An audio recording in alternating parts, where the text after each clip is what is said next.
Awu sanibonani. Bese niyibonile ihamba phambili. Okay. Asike sivezeke lento le.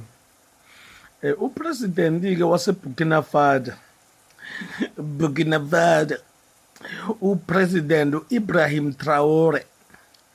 Uthi cha ngeke ngikwazi ukuhlangana mina nomdodovo na 80 bani. Ubona ukuthi usangaphatha ube wahluleka usa at my age.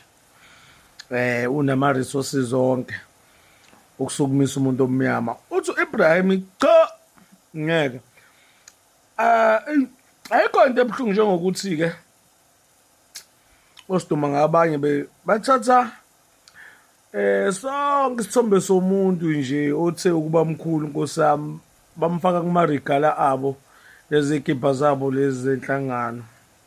Ayikho into ebuhlungu njengaloyo ukuthi ngabe nizokwenza njani manje ngoba phela uIbrahim useyiqhelanisile nani uthi ngiyakwazi ukuhlangana nani sesiyafisa ukwazi ukuthi yena ngabe yini okwakhe kodwa ezihamba phambili nje zithi cha uIbrahim yabo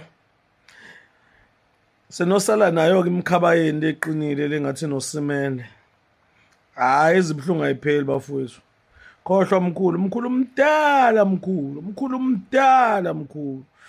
wabulala ingane ngeFees Must Fall mkhulu eMarikana mkhulu wabulala abantu mkhulu wabizwa i-broadcast mkhulu wafike wathi kwakufanele ukuthi amaphoyisa adubule ngoba kwasekulinyazwe elinye le-security elaligadile lapha eMarikana mkhulu mdala nenkohlakalo mkhulu ubudla 1 billion mkhulu wa-Eskom uthi iplant ikhandwa ngo-1 billion mkhulu washo uBrian Molefe mkhulu umdala nobutsotsi mkhulu naye nekhomishini mkhulu khona ekuvezayo ngobunya bakho mkhulu awulungile mkhulu uze wakhala noNdosi uthi wathi uNdosi goodbye as in good like my ball go and work good kanti uthi uNdosi wasumxosho kokugcina mkhulu umdala mkhulu bophi ubuntu ukuxosha umuntu ku-media briefing i-press conference ubuntu lobo mkhulu umdala mkhulu